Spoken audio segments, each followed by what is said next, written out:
had provided them with suggestions of acceptable attire, and, although it had been stressed to her the authorities were entirely reasonable in their approach to Western visitors, it was important to her to be respectful towards the culture of the country. The fact her milk-pale, freckled complexion could burn at the first hint of strong sunlight meant she was used to covering up. Her Dorothy-esque red shoes had been the only indulgence when selecting her outfit, a splash of the rich colours she favoured, a touch of courage.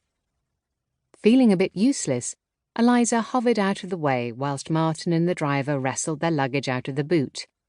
With a smile, the driver placed a large and small suitcase in front of her, then tugged the handles up and locked them in place. "Chin up, sweetheart, it might never happen." She laughed at the well-worn phrase and the kindly wink, ignoring the whirlpool inside her. He was half right. It had already happened, so she might as well stop sulking about it.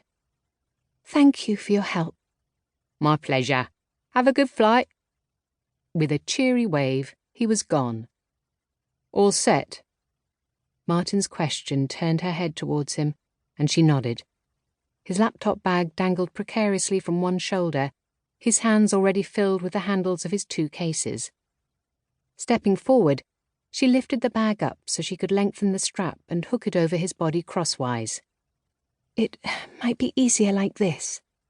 Her own personal items were secured in a small rucksack already strapped to her back. "Thanks." She lifted up on tiptoes to kiss his cheek, but he was already turning away from her. Like he had been for months. Like they both had been, she corrected herself. It wasn't all Martin's fault if things between them were flat.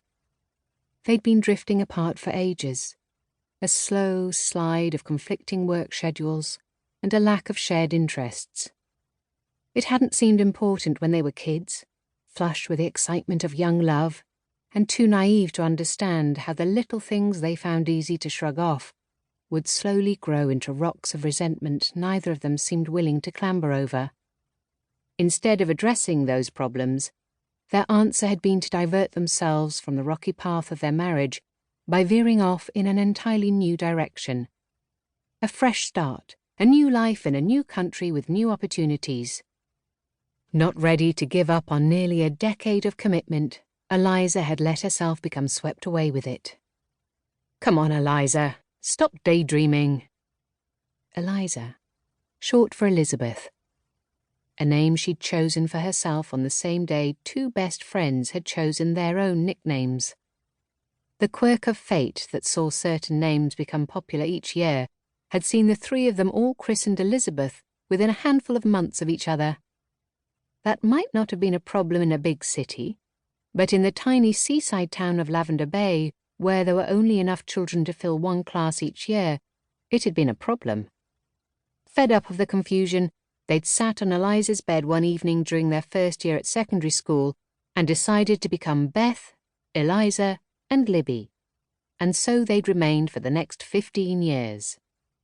Shaking off the old memory, Eliza noted Martin had already trundled away with his share of the luggage, forcing her to grab hers and hurry after him.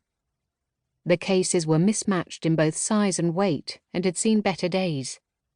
They'd invested in a new set for Martin because he'd need his suits and shirts to be halfway presentable on arrival, as he would be heading to the office the next morning.